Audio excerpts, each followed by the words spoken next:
What's good, everybody? Welcome to August 16th, Friday, and it's Frandrea Friday, which means I'm Fran, and this is Andrea Rene. How's it going, Andrea? Oh, Fran, it's Friday. I'm feeling great. Friday, as you put it in our text chat. That's right. Everybody says Friday now. It's just the thing. And all I can ever think of is Froyo.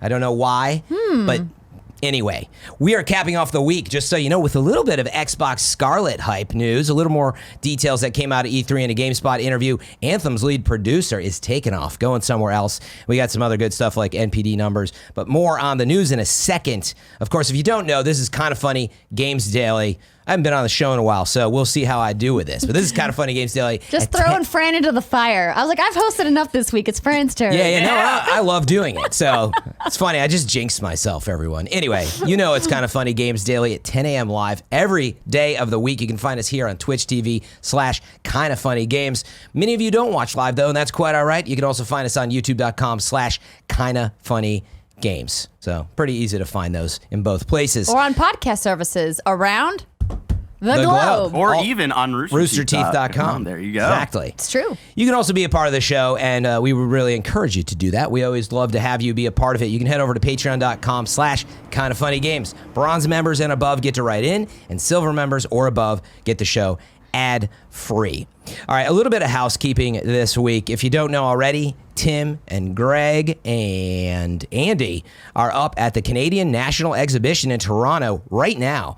And so that's all weekend, Friday through Sunday. You can head over to kindoffunny.com/events for more info. But I understand there's a couple panels today, a couple tomorrow. Barrett, what's the rough story there? I don't know. They're hosting some panels. They're going to have fun. So one Greg Miller at Game Over Greggy on Twitter tweeted this morning, exactly 39 minutes ago. Well, he's verified, so take that with a grain of salt. Okay. He says, let's get it, Toronto, today at the Let's Go to the EX and see me chop it up with Cappy Nathan. Of course, he's talking about Nathan Vella from Cappy Games, about making video games at 2 p.m. Tim Geddes and Maximum Cortez and Greg will embarrass themselves in a party mode live at 4 p.m. And he's going to shove various fried foods into his mouth at various times, which I'm sure you'll be able to see on his Instagram It's just another stories. Friday, anyway. Yeah, pretty much. And then either tomorrow or Sunday, they're doing a panel of the top 10 video games from Canada, which I think will be fun. Top 10 video games developed in Canada? Just make sure you're following Greg. He'll tweet it all. I like that. Mass Effect. You can get more info at kindoffunny.com/events. All right. So, head over there for more information. I don't know if any of that stuff is streaming live anywhere, but, poke around and let us know. I don't believe so. Yeah. Otherwise, you got to be in Toronto and go say hello for us. Thank you so much to our Patreon producers, Blackjack and Muhammad. Thank you so much for supporting us. And today, also our supporters were brought to you by Quip and Experian, but I'll tell you a little more about that later. For now, let's begin with what is and forever will be the Roper Report. It's time for some news. Thank you, Chris Roper. We have like 4 stories today. A baker's dozen. You like 4 stories? Yeah. I forgot to put the number in, but it is. I think it's 4. Let me count really quick. 1. Oh, here we go. The cleric's at work. 3, 4. There's 4. A baker's dozen. Thanks, Barrett. I thought of the counting Tootsie Roll Pop Owl. A 1, a 2. Oh, dude, I loved Tootsie Pops when I was a kid. Anyway. But I only actually liked the Tootsie flavored one. I think that commercial was like from the 70s, but they would replay it, as I was a child. And it was it was a very old commercial, meaning I'm not that old. You're not that old. But close. All right, let's start with the first big story. Xbox, Phil Harrison himself, the Xbox lead, is saying next-gen Scarlett will focus on more than just being pretty. It's about frame rates. It's about load times. GameSpot has a series of interview breakouts that they did. That was a bunch of stuff that they got out of E3. So really encourage you, head over there. It's some required reading in general, but we're going to go through the big stuff as it pertains to Scarlett, a little bit of xCloud. So let's start off the top here. Phil Spencer, the head of Xbox, told GameSpot in an exclusive, in-depth interview following E3, making sure that games will run smoothly and load quickly will be a major focal point in the next gen. So here's what Phil Spencer said. I think the area that we really want to focus on next generation is frame rate and playability of the games. Ensuring that the games load incredibly fast, ensuring that the game is running at the highest frame rate possible. We're also the Windows company, so we see the work that goes on for PC and the work that developers are doing. People love 60 frames per second games. So getting games to run at 4K, 60 frames per second, I think will be a real design goal for us. Let's pause on that quote for a second. Any surprises? How do you feel about this? I mean, there is a lot of commentary on it being a focus, and I think it's been a big question of mine personally. Are they going to try to push developers to get to 60 or enforce it? No, of course not. They won't. It's always going to be up to the developer because not every game needs to be 4K 60 frames per second. Okay, I agree with that. And I think there's some games that would it would be to their detriment if they were forced into this situation where they have to perform at a specific frame rate. It just doesn't make sense. I mean, look at the Nintendo Switch and how successful they are. We're going to talk about it in the NPD numbers in just a little bit. Like, they don't do 4K 60 frames per second, and they have millions of fans around the world. Can't even do TurboTax. Still a problem. It's true. I think setting it as a goal to encourage developers to reach for those benchmarks is absolutely the right thing to do. If you're going to be making new hardware, it's got to be better than the hardware you currently have. And Xbox One X is already doing 4K 60 frames per second with specific games. Yeah, I mean, so I think that's fine. Cool. Good. Yep.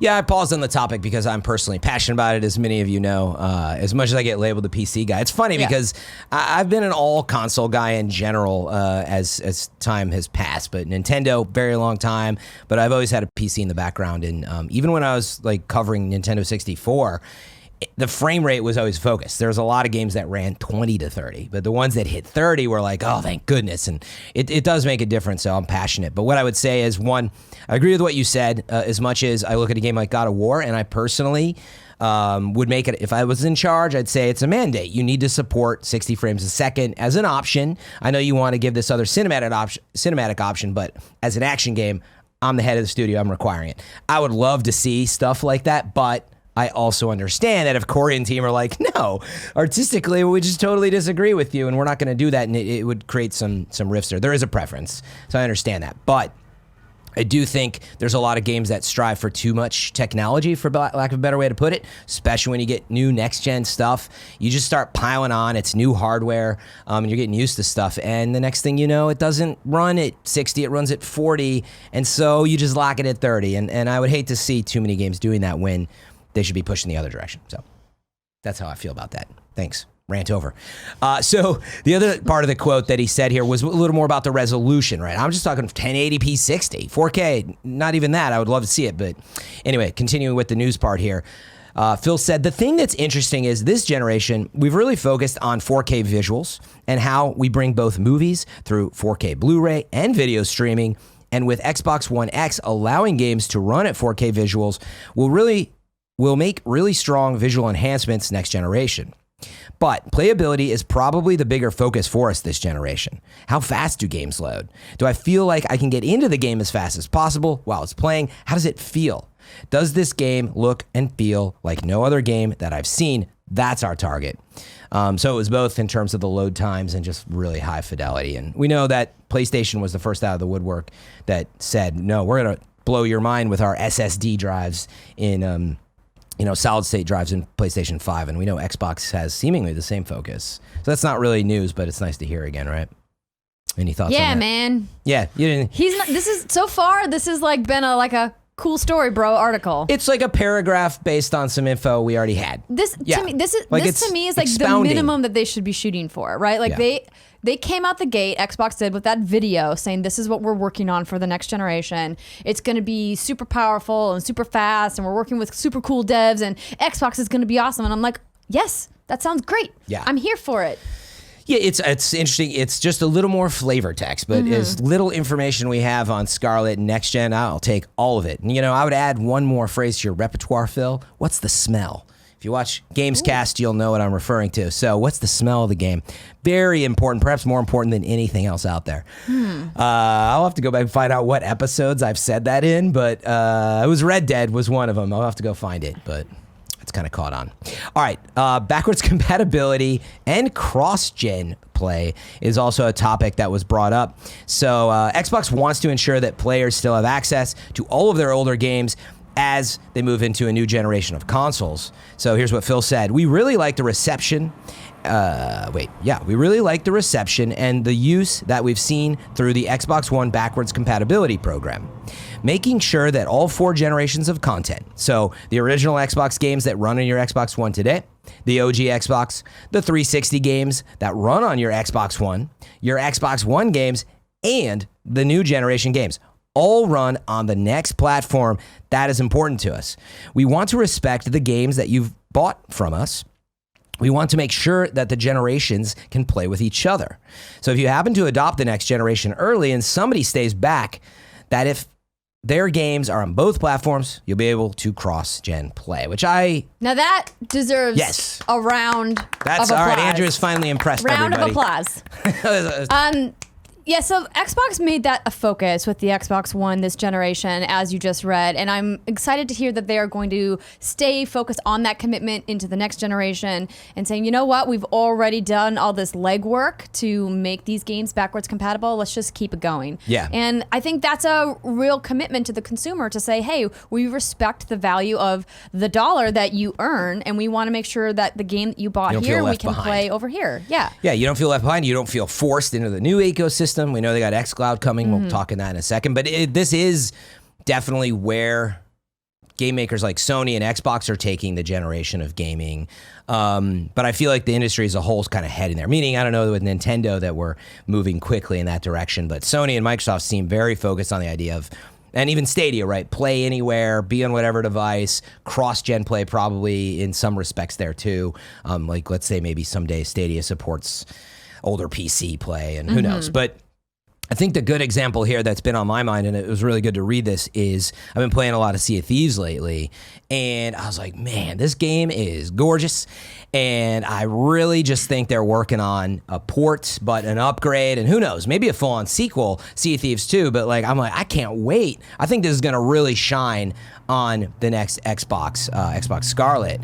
So you look at that scenario, and now that's what I'm thinking. I'm like, well, wait, maybe they continue to have the content they have and they port it over. And that's such an amazing use case. Could you imagine playing that on your phone on the next Xbox Scarlett? Plus, you just still have your PC version, or I have my PC version. You have Xbox. That's a really cool world to play in. It would be so inclusive. But are you? Absolutely. And I think with this new era of live service games really dominating the landscape, it's something that developers should be thinking about and the platform holders should hopefully be supporting. So it's interesting to see that, Phil went out ahead and was just like, we're going to try to make cross-gen play work, because we really haven't had that before. Yeah, I'm sure there's something out there that we're missing. But in general, just saying it is it's not something you hear boldly offered up, because there's a lot at work there. But I think that's the ecosystem they're wanting to create. Barrett and Andrea, anything off the top of your heads on Xbox that you'd love to see cross-gen? Sea of Thieves was my pick as the example. Anything that comes out, like old Halos probably is a good Master Chief Collection. Well, I mean, that wouldn't, for me, I never really got into PvP in Halo, so I wouldn't need that to be cross-gen play. But is there anything, because we're... Right, our eyes light up. Ooh, cross-gen. But then, well, what's the real examples? Yeah, I would think if we made a list, and we should, there should be 10 of them. Co-op, right? If you think of it from a co-op perspective, if you were playing the Halo campaign, and I was playing on Xbox One, and you were playing on Scarlett, if we could play co-op together, if that's truly what they mean, that's kind of mind-blowing. Yeah, I mean, that is what they mean. Anything that pops out for you, Barrett? No, not really. I think that Halo is probably the best example of not even just co-op, but also PvP as well. Of just that alone would be fucking crazy. I got a softball one for you. Just port Destiny over, get it running at those 60 frames, 4K on Scarlett, but then allow some cross-gen play. Although in games like Destiny, it brings up where you run into trouble with stuff like this. PvP, you mentioned, Andrea. If somebody's playing PvP at 60 frames a second and you're only playing at, say, 30, it brings up some challenges that they're really going to have to address in with crossplay with PC at large, right? That happens with console players and PC players now when it comes to competitive crossplay. And that's why they allow console players to opt out of cross-playing with PC. Yeah, because Sea of Thieves offers it. And I just think... Back looking at the Division 2 raid when that launched and watching those raid streams and just how much better they were able to control aim. Versus what we were doing on console, and it's there's clearly no comparison there, and so I'm never going to be a fan of PC cross-playing for PvP elements. I think for PvE elements, it's totally fine. Yeah, you get into the mouse and keyboard aspect on top of the hertz and all that. But anyway, the point is they're going to have to contend with that. But the general concept, I think, we're all pretty excited about. Let's move on. They also talked a little bit about the controller, the importance of controller compatibility. Phil said, another thing that will be a little bit new for us is the fact that we want to also respect the compatibility of the controllers that you already have. This generation, we came out with the Elite controller. We've done work on the controllers, and people have invested in personalized controllers, the things that they love, and we want to make those compatible with the future generations of our console as well. So really, the things that you've bought from us, whether the games or the controllers that you're using, we want to make sure those are future compatible with the highest fidelity version of our console, which at the time will obviously be the one we've just launched. So referring to Scarlett. They did such a fantastic job with the design labs for the Xbox One controllers this gen. I have a couple custom controllers at home, and then, I have my purple one. This is what's good on it, and I am really glad to hear that those controllers aren't just going to become like an item I put on my shelf to collect dust. I can actually use that in the next generation. This is something we talked about yesterday when Barrett and I were doing the show, and they unveiled those new DualShock 4 colors. Yeah. And, somebody on Twitter had asked, does it even make sense to buy a new DualShock 4 right now, knowing that PS5 is likely coming next year and you're not going to get that much use out of it? I was like, that's a good question. It's all about your personal budget and if you want to spend money on an additional controller or not. And so that's a question you have to decide for yourself, especially since Sony has not announced if DualShock 4 will be compatible. I think it's fair to assume it won't be because it hasn't been before. And I think what Xbox is doing, as Phil says here, is something they haven't done before, but that they want to, again, let their consumers know that they're valuing their commitment to the brand and they want to bring it forward. Yeah, I don't know. I think there's a chance with Xbox clearly outlining it this early that, Sony, if they weren't planning on it, since they don't usually do it, maybe they will. And the reason I also say that is in both cases, we've seen iterations of the controllers. Obviously, the touch, part of the pad on the PlayStation 4 controller was a big upgrade, I guess. But I wonder how much farther they're really going to take it. So without speculating, but meaning for Xbox, I think we can expect, we see the newer Elite controller. We see it's going to be pretty similar. And we even see what Stadia did with their controller. It's pretty much a PlayStation and Xbox controller. It's got a couple buttons on it that are just for Stadia. But it's pretty much the same thing. So I don't know how much farther we're really going with that stuff. Project Scarlett, which is the next Xbox, which doesn't have an official name, comes out holiday 2020, and Halo Infinite is launch title. Remember, we're talking serious now. It's actually a year away unless they delay it on us. I don't expect that given how much work and discussion they've put around it. So a little different than Scarlett, there's also part of the interview series. Again, check it out at GameSpot. There's a lot of info, a lot of good work over there, but there's some discussion on the xCloud side of things. So Phil leveled on the xCloud saying, last year we talked about xCloud and then we said we were working on new game consoles, but that's all I said. We didn't say that a streaming console is in the works. I think maybe some people thought that this was the diskless one that we just shipped. We are not working on a streaming-only console right now. We are looking at the phone in your pocket as the destination for you to stream, and the console that we have allows you to play the games locally. Let's just pause on that one for a second. So yeah, there's been a lot of discussion about multiple models of the Scarlett, diskless, maybe streaming only, or just in general. Any new thoughts on this? I think, was Greg excited about maybe a streaming only box or something like that? Yeah, I thought he was. Greg has been touting his fandom for a digital only future for a long time now. And we, of course, on this show love to speculate. It's part of what we do on Kind of Funny. And I think that it, based off all the rumors that we were hearing, it was something that was not that big of a leap to think that with xCloud and what Microsoft is doing, that maybe they're going to offer something similar to what Stadia has. But now Phil is clearly saying, no, that's not going to be the case. However, it feels like this, the Xbox One Slim, the diskless one that they have, is almost like that, right? Yeah, and that's it. I think there's a small detail in here in what he's saying, right? You pinpointed it, which is something like Google is doing. That's not a high storage device that has a bunch of inputs and outputs. You're not downloading your games onto Stadia. Yeah, it's a streaming only puck, as they call them sometimes, your Apple TV puck, your Chromecast, whatever you set next to your TV.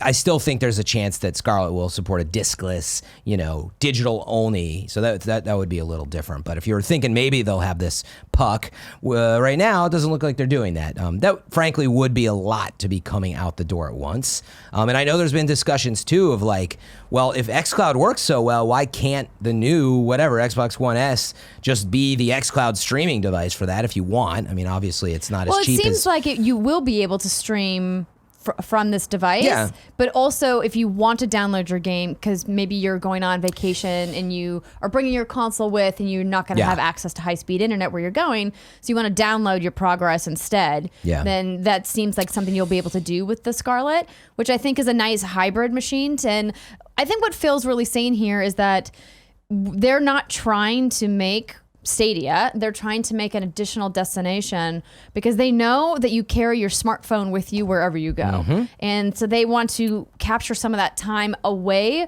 from other apps and other things you're doing on your phone and bring it back into the Xbox ecosystem. And the easiest way for them to do that is just to optimize a streaming service for your mobile device, whether it be an iPad or an Android phone or what have you. Perfect segue. Phil says of focusing on the phone. Going back to our transparency, there's a truth that I think is always important for us to talk about with our customers. In xCloud, we are building a convenience capability to allow you to take your Xbox experience with you, meaning that's why we focus on the phone, and the experience is not the same as running the games on an Xbox One X. I'm not going to say that it's an 8K, 120 hertz thing. That's not what we're doing. We're going to bring the convenience and choice to you on your phone.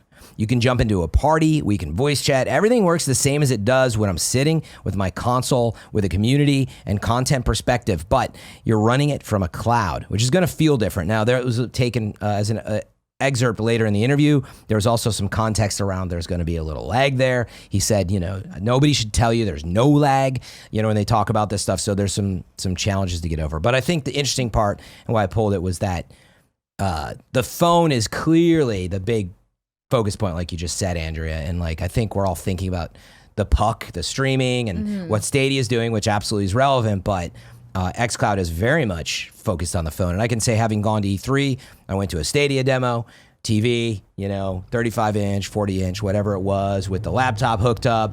That was my Stadia experience. And I'm like, cool, I'm going to go check this out side by side over at Microsoft. And I'm like, got into the Microsoft Theater, and then they pushed me around to the back over by Hale. I'm like, cool, big TV. And they're like, oh, phones. And I just got to play it on a tiny little phone. And I was like, oh. And at first, actually, I was a little bummed because, I'm not using this experience yet. But it's clearly the focus. I got to play Gears on xCloud. Yeah. And it was, it was what you would expect. It's just shrunk down. I personally I'm not into that. I don't want to play a game like that I want to play on a TV on my phone. Yeah. I love that there are mobile games designed for this screen, designed for a touch interface. I don't need a contraption to hold my phone with the controller. I think that works in a very select amount of cases for specific games. But I already have trouble playing my Switch in the size of that screen. And maybe it's just because I'm getting older and my eyesight's going. But I prefer my giant television. That's how I like to play. That's why I'm a console player. I sit on my couch. I have my 65-inch TV. I've got my controller, and I'm just chilling. That's my preferred gaming setup. And I will play stuff on my phone, like Lego Tower, for example, because it's designed for a phone screen. Yeah. And so I appreciate that there are other people who are not me that are looking for that experience. But I think so many of the games that you're playing on an Xbox aren't designed for a phone screen. They're designed for a television screen, and they're designed for a controller input. They're not designed, for these other things. And the idea that you have to bring a kickstand for your phone or get a special thing to hold, your phone while you're holding your Bluetooth controller, it's just a lot of accoutrement that I don't necessarily see myself using. When it comes to something like Stadia and playing on the road, I really only see myself doing that with a tablet, and that's it. Yeah, a big enough screen. No, and you bring up the important point, which is it's kind of what you want to do. I think they're demoing games that prove we can do it, right? We can do Halo, we can do Gears, we can do a first-person shooter, because those technically are some of the games that are the most demanding, both in controls and precision and visuals and everything. But there's games that actually might work really well. Or there's use cases within games where you're like, you know what? I will do that on my phone. And I would ask you that if we know Phil plays Destiny on the road. You're a huge Destiny player, Andrea. Would you play Destiny on your phone occasionally? Could you see a use case to pop in if you're on the road? Yeah, I used remote play all the time for trips to see Zur. Yeah, so to get back some when gear, he was only available for like that short window of time. I mean, he hangs around a lot longer now, but I mean, it was like inventory needs versus... Yeah, exactly. So like that would be something that I would do when I was using remote play. Obviously, the tech for xCloud far surpasses what they're doing with remote play for a variety of reasons. And I absolutely am looking forward to playing Destiny on the road, but on my phone specifically, probably not. Right. Yeah, exactly. But I think there's going to be some use cases, but more importantly, I think, there's going to be some types of games that you're like, oh, this is awesome on the phone. I'll just take that with me. Like, actually, maybe I was playing Rebel Galaxy Outlaws I talked about on Gamescast with y'all, and thinking about it, although it is a shooter, it's not like crazy demanding off the top of my head in terms of like all the, other than aiming and shooting and going and getting inventory and stuff. So like actually games like that could be exciting to be like, oh, it's going to occur to us now on the road and have the ability to hop on a Stadia or hop on xCloud or whatever PlayStation offers and just be like, yeah, I'll hop in for a few.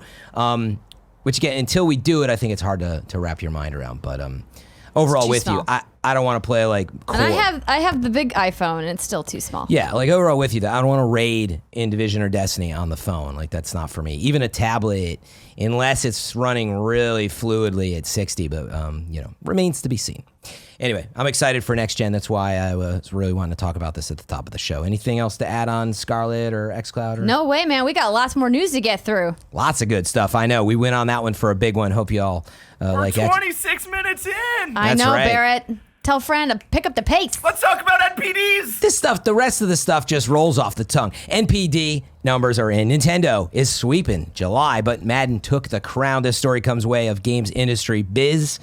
And here's how the story goes. As its hardware continues to dominate the competition in a year waning console cycles, Nintendo has also scored a victory in July with 6 platform exclusive titles in the top 10 best-selling games for the U.S. The NPD group also reports that overall game spending in July reached $762 million, only a bit higher than July of last year, thanks to top-selling Madden NFL's movement into July, because it's usually in August, I believe, offsetting declines in all other segments.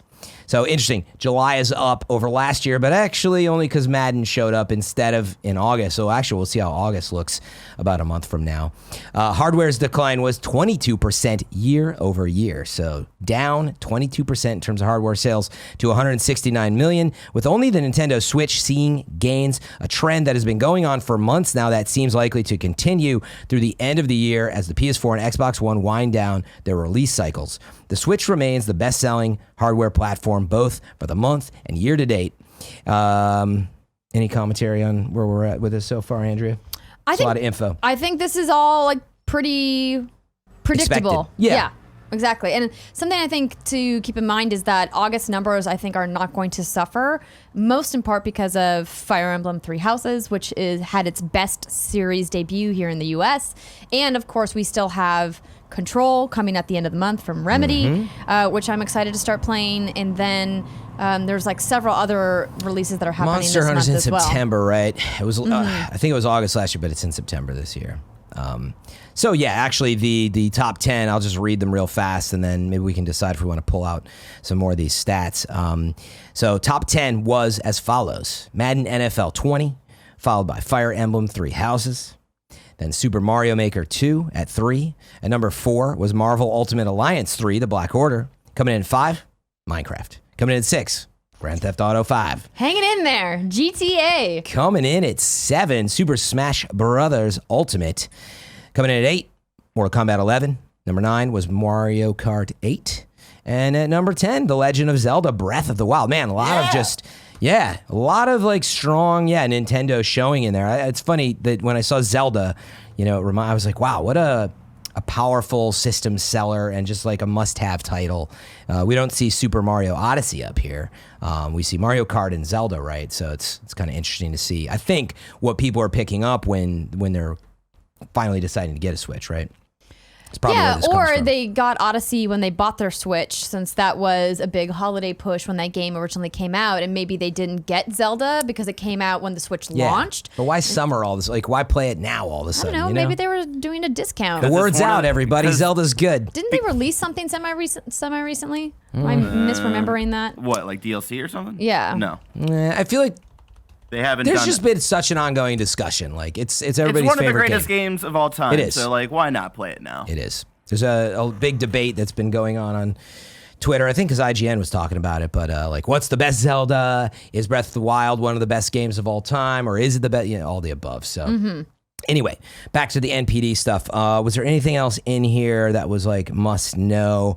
I mean, yeah, software gains brought sales up to $340 million in July, which was up 34% year over year. Worth noting. Thanks to Madden again, though. Matt Piscatella, friend of the show, tweeted yesterday that, or maybe it was this morning, we have a couple of titles approaching lifetime records in the fighting game super genre. Super Smash Bros. Ultimate is quickly approaching Super Smash Bros. Brawl's spot as the best-selling fighting game of all time. I think that's really fascinating. That is fascinating. Because right now, Brawl is number 1, Ultimate is number 2, Mortal Kombat X, number 3, Original Super Smash Bros., number 4, Mortal Kombat 11, number 5. Wow. Interesting that MK and Smash are so high up there. It's funny, some of the traditionalist fighting fans will probably make some arguments around it. But, I mean, meaning when Smash Brothers originally came out, people were quick to deem it not a fighter. And, it is. It's just such a different, unique style. There's really nothing else like it. So interesting to see that both that and MK have dominated. All right. I'd say we move on to the question. Andrew, you wanna bring this question up that you pulled? Sure, Fran. So this comes from our friendly neighborhood nanobiologist. Hey, Frandrea, NPD numbers are out, and what's surprising is the Nintendo Switch seeing gains. Is that surprising? It's not surprising.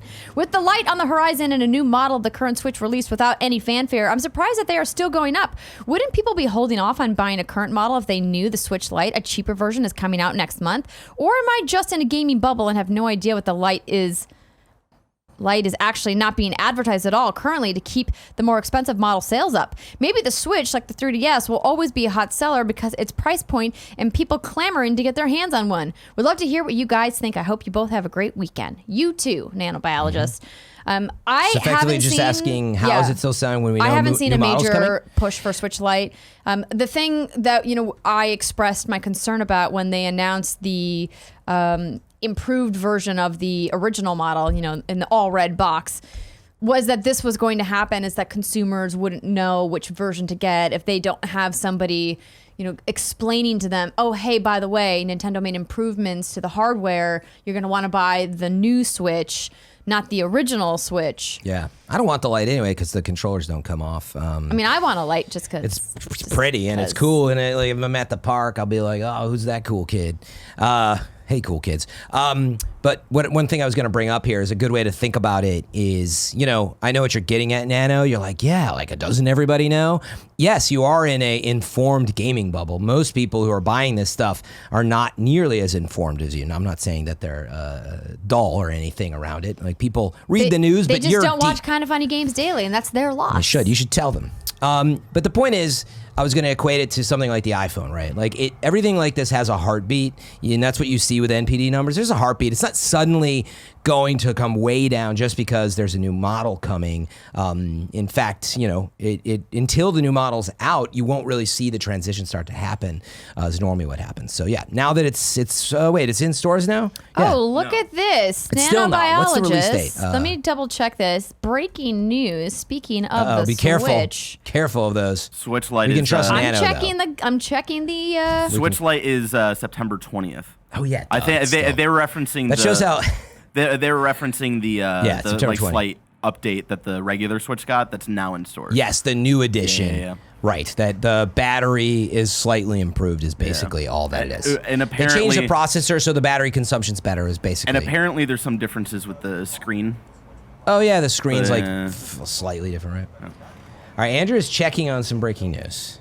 Do we need to be quiet for this, Andrea? Shh. That's Andre. Interesting. So, Andre Sagers. What the breaking news supposedly is that allegedly Nintendo is upgrading old Switches to new ones for free if purchased after July 17th of this year. What? Wait, upgrading old Switches to the new version, the new model, which has some number that I don't remember. Right. So if you bought a Switch on August 1st, for example, and you didn't realize that this new one just came out right now, like this week, I believe it launched. kindoffunny.com/youarewrong. Let me know when the new Switch went on sale. You can reach out to Nintendo and they will refund you and give you the new one. Yep. Yeah, I was just trying to search and see if any of this news was breaking it, but there's not too much of it out there. So I mean, this seems like the right thing to do. It's been, 30 days, a little more than 30 days. From the date, so July 17th, you should be able to trade that in and get a new one. But also, it's like this is the thing that was confusing to me when they announced this. Like, obviously, we've seen improvements to hardware almost every console cycle, but they need to discount the original model to differentiate it from the new model. Yep. Yeah, I do see. Not that they want to. Of course, Nintendo doesn't like to discount anything that they sell. But I think that would be the right thing to do. Even if it's a small discount, if it's like $25 to $50 off to get the older version and then the newer version has the better battery life. Yeah. Yeah. So here's what's interesting. I'm noticing on GameSpot that they just put something up a while ago, but that you can trade in at GameStop. So there are offers like this happening. Yeah, it was a deal of the day that we talked about on Tuesday. Yeah, so they're doing a trade-in deal. If you take your current Switch and you trade it into GameStop, they'll give you, I believe, $225 worth of credit. Yep. So that allows you to purchase the new improved Switch for just $75. Basically for $75. That's precisely it. The trade-in offer is valid until September 15th, according to what GameSpot. So you got about a month. Yeah, but so it's similar, meaning to kind of what's going on here. Maybe if Nintendo officially. No, it's not. I mean, it's not similar. If you bought a brand new Switch in the last 30 days, then you can trade it in with no cost to you for the newer version. This is saying if I brought my launch Switch into GameStop and traded it in, I could then get the brand new Switch for $75 additional. Yeah. All I meant by it is that having old Switch in your hands. You were wrong, Fran. I know, but what I was getting at is you now see, it seems like coming out of the world, they're trying to address that if you have an old Switch and you want this slight upgrade, how's it going to happen? But obviously consumer confusion if you bought one recently, and you find this at stores in general anyway. Sometimes you buy stuff and something goes on sales in 2 weeks. A lot of places, they'll just honor, they'll be like, yeah, of course, bring it in and we'll just trade it out. So sure. Not totally surprising if that's happening. But okay, let's move on to our next story. Anthem producer is leaving. The lead producer is leaving BioWare after 8 years. Ben Irving, lead producer on Anthem, announced that he's leaving on Twitter, and here's what he said precisely. After 8 amazing years at BioWare, I have made the decision to move on and have accepted an exciting opportunity at another gaming company. Since the first time I played Baldur's Gate many, many years ago, BioWare was the dream place I always wanted to work. I will forever be grateful to all the people who gave me the chance to work on great products with amazing people. I believe Anthem has a bright future. There's a great team working on it, and I look forward to following its progress and playing it from the sidelines. I've really enjoyed interacting with the Anthem community, streams, Twitter, and Reddit through the good times and the tough times. So obviously there's still some folks on the community team that'll be there that he's pointing you to, Jesse and Andrew. But anyway, that was his note that he's basically leaving, and we know that he's been there for about eight years. What do you think this might mean, Andrea? Do you think he just got a sweet new offer? Do you think he got frustrated and left? Do you think he was being targeted and like, look, we just don't think some of the decisions you made or the way you're doing it is what led? I mean, what do you think? I mean, it's pure speculation, but I mean, I would prefer to not speculate on why anybody leaves a job, because it could be for a variety of reasons. Maybe he wants to move to a different city. Yeah, maybe he got a better job offer. Maybe he said, hey, 8 years is a long time to be at a single job. Maybe I'm looking to do something different. Yeah, it could be family, partner, or whatever. Yeah, it could be any number of things. Honestly, I probably would not have put this in the Roper Report because we see single devs leaving all the time. But yes, but it's got a little juice in there is all I'm saying, which is Anthem. What's the juice? Just that Anthem has been a big point of discussion. The lead producer, after 8 years, in his own words, is leaving the place that I always wanted to work. So again, like, I agree with you, by the way. We can make a mountain out of a molehill here if we want. I'm not intending to do that. You're trying to read between the lines. I'm just trying to get people thinking about it. What do you think, Fran? I think that it's probably like half and half. Like I think that wherever Anthem was at, and if that was still what he's supposed to be working on, that maybe he was getting frustrated. I mean, yeah, now I'm just pure speculation, but Anthem has gone through a lot. We know that it's not like it's Ben's fault or anything. There's a bunch of internal decisions and resources that has led to the state that it's in. But they actually just had a pretty good release of new content. It's not like a ton. It's free content, Cataclysm. We talked about it on Gamescast. But I think that because of that, my guess is he probably was looking around, and it probably was a rough process for him. And so again, I'm making up my part of the story. Like you said, he might be like, guys, I heard the show and it's family stuff. You know, that might be the story. It could be anything. But I do think potentially is all I'm saying. It could be Anthem had a very troubled launch, and lots been going on the last 6 to 8 months. Yeah, and he might have been looking around. I wouldn't blame anybody on the BioWare team for leaving because of the way that Anthem rolled out, right? Yeah, it's been tough. That's all I'm saying. I'm not even blaming people. It's been hard, and not to mention like the frustration that they must be feeling internally, but also the sheer amount of harassment that the BioWare team has been getting over Anthem would make anybody want to quit that job. It was Twitter's fault. That's why he's leaving. He's like, he can't handle being added anymore over Anthem. But are you being facetious? Because people were really nasty. I'm not. Okay, I'm saying he probably didn't leave just because of Twitter and harassment, but I was agreeing with you. There's a lot of that going on out there. Yeah. Don't harass people. I don't want to laugh at people getting harassed on Twitter if that's what you were worried about. Like, absolutely not. I mean, that's like the worst part of the internet, and actually it really affects a lot of people. We see people go dark on these platforms, and so it could be any number of these things. But actually, we've heard from Ben a lot. He seems like he's been great on the team, and we absolutely wish him best on his next endeavor. I'm excited to hear where he's going. I don't want to imply that I'm like, oh yeah, well, whatever happened with Anthem, now you're out. He's been doing this a long time. Anthem, I was more of a defender of it, I would say, right? I gave it a 6.8 out of 10 when I reviewed it before Cataclysm, and I like the core of what it is. I think it's still got potential, and, Ben's had his hand in that, so can't wait to see what he does next, and hopefully we know more on that. Fran, I feel like we should just speed through this next story, because... Oh, good. Why don't you? Because we're getting pretty late in the show, and we have not gotten to anything beyond the Roper Report. I agree with you. So why don't you take the wheel on this one? Oh, good one. Good pass. This is a hot show today. All right. The final story. Need for Speed Heat won't have loot boxes from Alicia Judge over at IGN. The next game, the Need for Speed series, won't include loot boxes, according to EA community Ben Walker? Don't know how to say.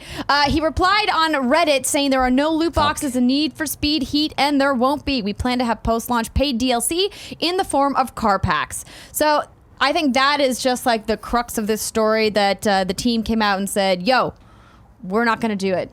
Joey, I'm ready, girl. I am ready. Wow. Did you see Andrea wanted to speed through the story, and all of a sudden it's Friday, and Joey shows up with Chandon and a couple giant. Wow, that's how you guys drink your champagne. Well, these are the only glasses we have. It's true. Why don't they have champagne glass here, Andrea? You've been a staple. I've donated multiples. Oh, they break It's them. not my fault if they break. Got to get the plastic ones. Yeah, Kevin with the White Claw. No, I don't. Come on. I can't have any, man. Party. Yeah. Just set down the grapefruit, and it's a maybe. So just to cap this story, coming into the reveal of the things we agreed we would detail in the monetization options, no loot boxes, car packs, etc., no scapegoat here. I think after the really botched launch of the loot boxes in the last Need for Speed, this is the right call. Yep. EA clearly having learned a harsh... Ooh, yeah, girl. Having learned a harsh lesson, we're seeing now that they are swinging in the other direction and saying, you know what, we want to fix it, we want to correct it. I'm personally excited for whatever is coming for Need for Speed. I hope that this could be a comeback game for them. I really like Need for Speed. I love that franchise, and I think that there's some really great games in it, but they've really been misstepping with the last couple of entries, and so I'd like to see them get back.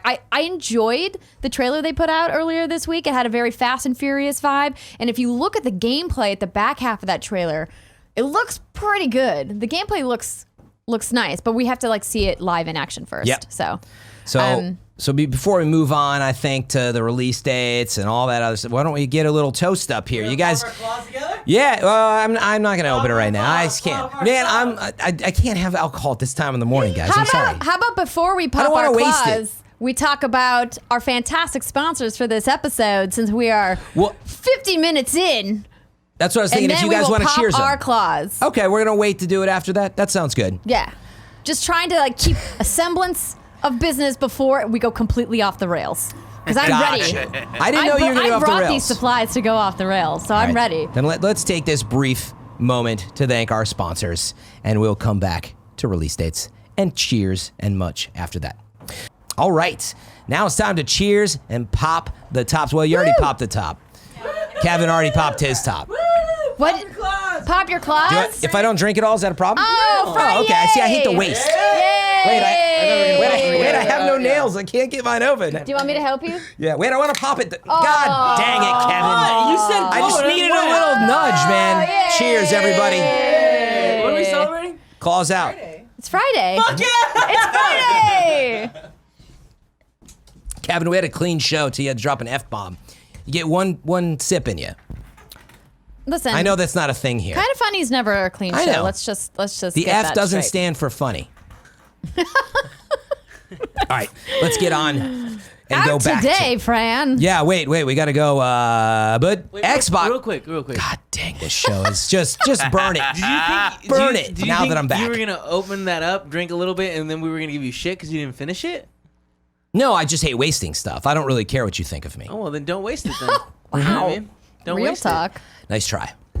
Love you all. It's a happy Friday here at Kind of Funny. I didn't know. It's like I think it's the weather and just like it It's the end of summer, Fran. We gotta milk every last drop out of this summer. The weather is beautiful here, although it is hot, and also we haven't gone into what I call the Q4 crush. But it's going to be crazy once you roll into PAX and Gamescom's next week, like starting middle of the week. There's a lot coming, a lot of big games. So at that point, we won't drink on Fridays. We'll drink every day. Yeah. So that's how that'll work. All right. That's true. But Xbox Scarlett is so far away. If I wanted to know what is coming to mom and grop shops, Andrea, where would I look? Why, Fran, you would go to the official list of upcoming software across each and every platform as listed by the Kind of Funny Games Daily Show host each and every weekday. No.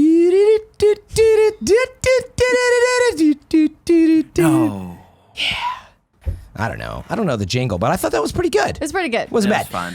All right, so out today, not a ton. This is the shortest list I think I've ever seen on the show. 3 beautiful. games.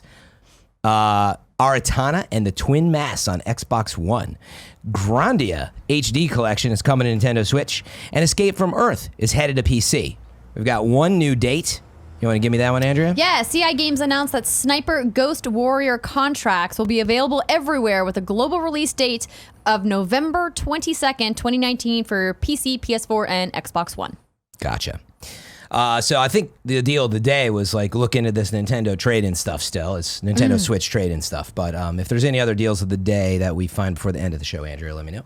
We were talking about it earlier. I didn't know if we sorted anything out. So the thing I would like to start here with, Fran, if that's Reader okay. mail? Yes, if that's okay with Let's you. go. Let's get into reader mail, Is everybody. from BJ Bernardo. Before we start with them, though, I just Yes. want to remind people you can write in. See, she knows that everybody already knows this, but I do want to remind new listeners, or if you haven't done it yet, would love to see your stuff in there. In fact, there's always a lot of opportunity to get your stuff read on reader mail. So head over to patreon.com/kindoffunnygames. Of course, again, you can get the show ad free, but you can also get your reader mail in there. Oh boy, if this is your first episode, what a doozy. I'm sorry. It's a great time to jump in, you know? Not our best work, but maybe some of our most I think fun it work. could be. Frandrea is always awesome. Yeah. Go ahead, Andrea. All right, so BJ writes in and says, since you're announcing your Kind of Funny end date, which I'll do right after this. What? With all that free time not hosting Kind of Funny Games Daily, can you talk about what you will do in LA? Will you look for a job like KFGD, a part-time hosting, or are you looking for something more full-time? Or whatever, you're not concerned because you're Andrea Rene, bitch! Keep gold glitter falling from the ceiling. Andrea effing Rene. Gold glitter falling from the ceiling. Good luck, and we'll miss you until we decide as a community that you're dead to us, BJ. Wow, what's your response to that? So, first, yesterday on the show with Barrett, I said I would announce my final show. My final show will be Wednesday, September 11th. Okay, so it's about a week after PAX-ish. Yes. Yeah. So I'm moving the next day, and then I'm going to set up the new What's Good studio down in Los Angeles. But I'm planning to come back, of course, and guest whenever, you guys If will they'll let have me. you back, Well, I'll you just know? force my way onto the set, let's be honest. Let's be honest. And so that's going to be my final show, and I'm going to be hosting KFGD that all 3 days, that Monday, Tuesday, Wednesday. And I believe Gary and I are doing a show that week. Yeah, I have to double check the schedule with Greg. I think it's that Tuesday. Yeah. I think we've swapped so that Greg and I are on the last episode. Doing the last episode, yeah. So that's the final date. So now you guys have it. I'll be back around for like another 3 to 4 weeks. So 26 days we have left with Andrea, which is it sounds like a lot when you put it in those terms. So we've still got plenty of time. Let's enjoy and savor the time that we have left with Andrea. That's really why we're drinking. We're gonna miss you, Andrea. Now I'm gonna give you the cheers and definitely take a sip. Yeah. Never cheers someone if you don't know, and don't take a sip or look back at them. Like that's the European way, and just like the polite way. Well, right? if you want to do the true European way, you gotta like hit your glass on the table right? first, oh, you do, and then you drink. I don't know what countries that's in, though. I wonder. Germany. You've been with us in Germany. Is that really the German thing, though? We do it every time we've gone to Germany. You feels let us know Russian where that or like. from. So what I want to. Answer your question here, BJ. What I'm going to do in LA. What are you going to do down there, Andrea? So I'm having some conversations with some folks. I'm kind of weighing my options. I mean, my primary objective once I get there is to make sure the What's Good studio gets set up, and then once that project is done, I'll be able to start looking for more work. But if you guys watch What's Good Games, which by the way we've got a brand new episode out this morning, you probably have heard me talk about What's Good Wine and what. I've been noodling on this for quite some time. And I think now that I'm going to be going to Los Angeles, I am going to have a little bit more free time. I think now is the time for me to set those plans for What's Good Maybe Wine get into some motion. wine merch, some wine brand. That would be amazing. I think you would. Andrea knows her wine. She knows her champagne, that's for sure. But I'd love to see something like that. But also, I think it's worth clarifying, like, because someone said it to me on Twitter today, too. I was like, I just put up my tired SpongeBob gif, which I so often do. I was just tired. And someone's like, what? You work at Kind of Funny Games. Party all day. And I was like, by the way, yesterday I was at Namco Bandai. They did a rad stream with the Double Fine team, but I actually just ran the production for that. That's my other side or main hustle, really. So in other words, you don't just do Kind of Funny. No. Like you have What's Good as one of your main things. You also get hired and go all over the globe. They call me the busiest lady in the business for a reason, right. Fran. And it's not just here. And so, meaning you're already doing a bunch of stuff. But LA opens up more opportunity. And so I think that's what I hear out of that is you're already doing the stuff you usually do. We won't see on the show as much here. True. But love to have you back. And that goes for me too, right? I'm just a freelancer. I work for Barrett. So that's just how it works. Why would you publicly A year ago, admit we that? were both at IGN, Fran, and now the tables have turned. That's right. For those who don't know that Evil laughs. through many managers, I hired Barrett. But Barrett used to work for me, and now I work for him. That's just how the world goes. You never know. Well, I worked for Destin, who works for you. So yeah, I mean, meaning I interviewed you when you came in, and you didn't work for me. I never interviewed you? No. That's actually rare. Yeah, I had only one interview, and it was Destin Legary, Mark Medina, and Pat Coughlin. Wow. And that was terrifying because, Destin and Pat Coughlin, stone cold faces. Yeah. And so I thought I had totally fucked up that interview. I'm surprised I didn't interview. That's actually a great failure on my part. Like, meaning Destin had it handled. I wasn't worried. But that was like me doing part-time stuff. Yeah. So you were the one who told me I was being brought on to full-time, though. Yeah, Which pulled you into the back happened 1 year ago today, I saw. Wow, holy cow. You were full-time at IGN a year, and now here you are today. And now I'm your boss! Point is, for the new listeners and those you don't know, Andrea and I are freelancers, but we're also part of the Kind of Funny family. And the family is bigger than the company. And the best friends are ultimately the best friends. That's bigger than everything. So, Fran, no one's your boss. That's, You know what I mean? really, Kevin? Yeah. All right. I like that. Andrea, no one's your boss. Wow, the liquor's really miss getting you in. so much. Oh, I know. I'm I'm going to miss you too, Kevin. Fran, if you ever fucking leave me, I swear to God. I swear to God, Francis. Don't leave me. All right. Michael's not cool. We're running a little over. Our next show today Go is... as long as you want. You doing Screencast today? We'll see. Kevin is up I got next pages here. on Screencast with a White Claw in hand. You're going to want to stick around for it, but we should kind of finish things up. How about you just pick one more question and then we'll call it? Okay, we're going to do one more, and then we got to get out of here so Kevin can talk about... Don't ever feel rushed by us. What's the biggest topic on Screencast today? A movie called The Peanut Butter Falcon might be one of the best movies of this year. The PBF. All right, we're going to talk about that. Peanut quick. Butter Falcon. With Shia LaBeouf. With Shia LaBeouf. Oh, Mr. okay. LaBeouf, as Nick likes to say. Interesting. I You talking about that Wheel of Time news? You talking about that Wheel of Time casting news? No.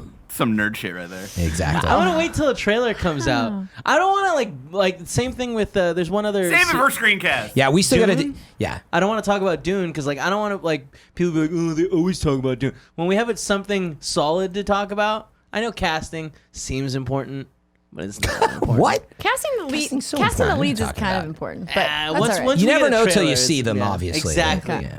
Anyway, let's finish things up here. We still got to go through a little bit of kind of funny or wrong. We got to do squad up, and we're going to do one Drink a more little question White here. Claw. Just have a little sip of It's that bad boy. Friday. You want a little sippy sip? There it is. There it is. Yeah, let it in your blood. Ah, that was gross. That That's was some a gross ASMR for you sip. guys. I know. No, it Some wasn't. people just threw. I'm No. sorry.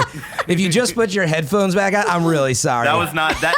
He's not sorry. I'm a fan of ASMR, and just sometimes it's the bad That's stuff. that Did you sounded see like the- someone peeing. Did you did you see those Apple ads, by the way?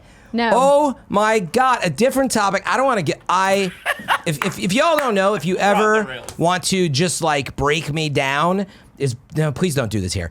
Bring in cardboard and the styrofoam. And first of all, cardboard scraping on cardboard, styrofoam in a box. I literally can't open the box or pull the stuff out of the box. I just Really? like go like limp. I'm like, yeah. I had a friend once who Just so had that weird. thing with cotton balls. She couldn't pull cotton balls apart. What? It doesn't even make a Like noise. she like if she touched them and she pulled she couldn't handle it.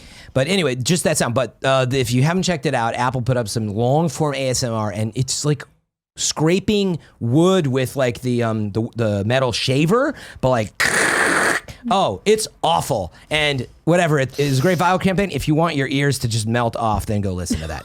All right, since it's Friday, since it's Frandrea, I actually want to take this Destiny question, Andrea, Do it. because Do it. I mean, when do we Do ever it. talk about Destiny? Coming in We from- talked about it yesterday. That's the joke. David Scott is asking, what's good, Frandrea? As somebody who hasn't touched Destiny since the launch week of Destiny 1, I wanted to ask you guys what the biggest changes and improvements have been over the years. I really want to get back into it, especially with cross saves coming. Yeah, that's actually August 21st, I believe, so right around the corner. So he really wants to get back into it with cross saves coming, but he needs some convincing. How would we sales pitch him on Destiny 2 in its current state to somebody who's fallen off the wagon? Andrea, what would you say? I would say if you're looking for a way to connect with a community and have a place to play with people that enrich your life, then you should look at Destiny as a potential platform for that. To me, Destiny Friend game. isn't about the gameplay, even though I keep going back because the gameplay is so good Yeah. and what Bungie has created entices me to want to play over and over again, but I keep playing Destiny because of the What's Good Guardians and because of the people that I play with every week, because those moments of camaraderie brighten my week and make my life better. Yep. Yeah, the friend game is strong. It's an amazing community of players. So absolutely well said there. What I would comment on more on, the gameplay side is that you mentioned playing Destiny 1 the launch week. And I just can't stress to you how much the different it game is, has yeah. changed. And I'm sure part of you feels like the game has gotten away from you, but part of it is I don't want to go back to whatever that grind was. They admitted, that is like, it's just so 0.1. It's not even 1.0. It's like 0.1 at where the game is today. There was a lot of just floating around, empty environments. Everything is so filled with things to do and things to chase. So just think of it in terms of like a number. Yeah, like if it was like there was only 10 things to do in Destiny 1 launch week, there's like thousands of things to do now. So it's a huge difference, and a lot of it's tons of fun. There's been a ton of evolution.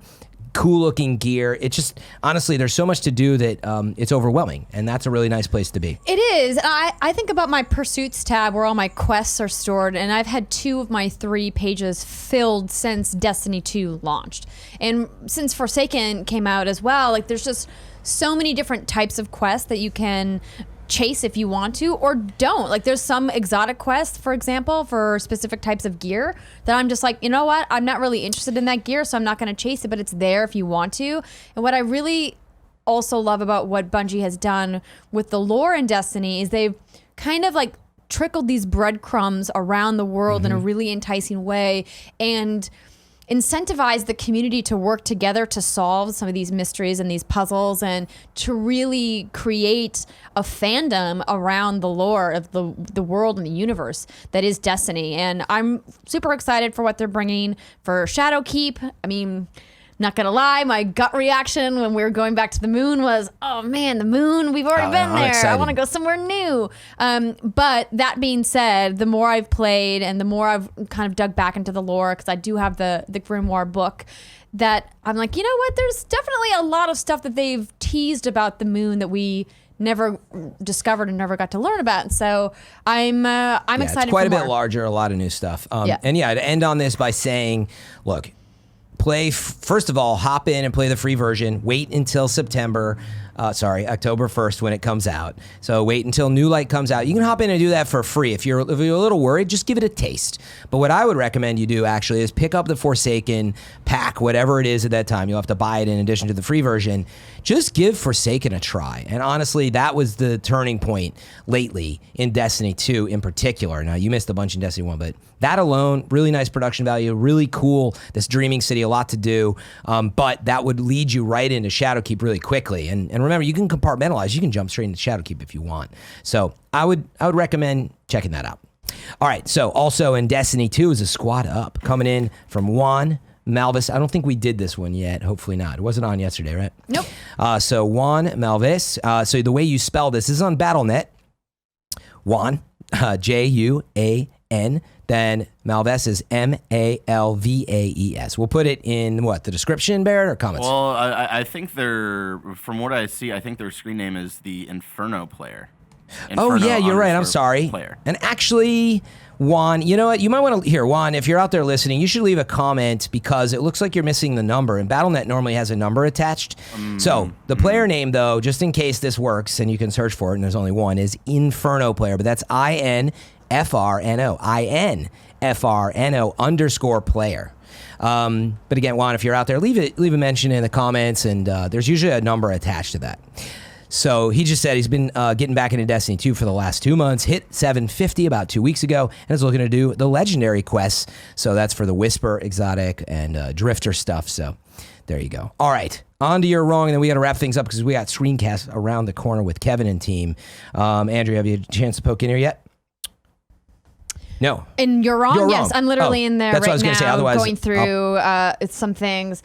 So the first one would be, we had asked when did the new Nintendo Switch revision come out, and it appears that there's not a firm release date, that it started rolling out mid-August. And several of you, Lord of Porn. That's not what I meant to say. Lord of Porn. Lord of Porn. Porn. Let's face it, Lord of Porn is the Lord of Porn too.